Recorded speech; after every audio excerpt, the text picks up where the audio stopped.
I think it's really interesting that you referenced the conversation around it. It's it's a reliance on uptime, or it's having that uptime and that security of uptime. Because I think that puts it into a language that an awful lot of the service organisations, service leaders watching today will understand.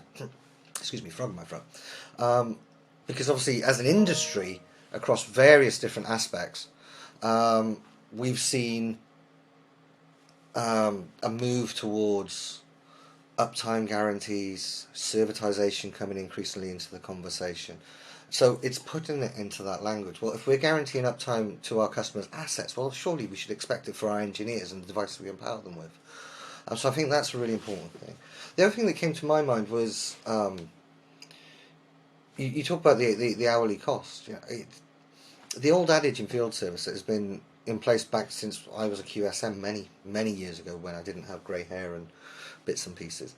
Um, Basically, a service organisation will be breaking even the first time that break fix truck roll has to happen. Now, anything beyond that, they're losing money, and you know this again. I think, and I'd love to get your kind of thoughts around this. Again, it almost seems a criminal act these days for an engineer to be able to get there, but then not have access to the knowledge, information, not have access because the tools have let them down. And that again, I would imagine that an awful lot of your customers, that's something that is a concern for them. Is like, how do we make sure that the devices that we get, there's so much focus on connectivity, on knowledge management systems, but all coming through the device that we empower our engineers with. Is that something that's a factor? It's like making sure that the tools they've got are always ready, basically. Yeah, absolutely right. So in addition to the maybe clearly the obvious that you want devices that don't break and that are reliable out in the field, right? Because if they're not working, you're losing money.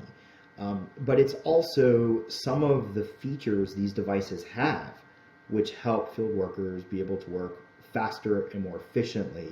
Then again, than other kinds of solutions out there.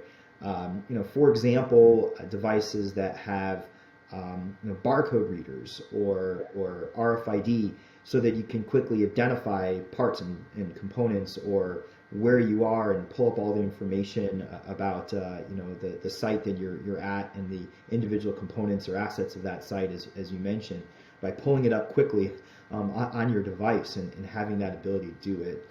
Another is if you're outside having screens that are very, very bright and can be seen in direct sunlight, right? It's a waste of time for someone to be kind of like covering the screen and trying to see something that they should be able to see very quickly and easily, but maybe can't on some kinds of other devices. They're not designed, for field use. The other thing would be connectivity with wireless connectivity, be able to have wireless in your device. I know a lot of folks feel that, well, now today there's hotspots everywhere, so why would you need to have wireless in your device? But out in the field, you can't rely on hotspots. Again, it's about time, right? Obviously, it's connectivity and speed, but it's about how much time do you waste looking for a hotspot versus or connecting to the hotspot on your phone or something versus it just being always on your device. Hi there, my name is Chris Oldland. I'm the editor-in-chief and founder of Field Service News. I hope you found that short excerpt from one of our in-depth, long-form interviews of use.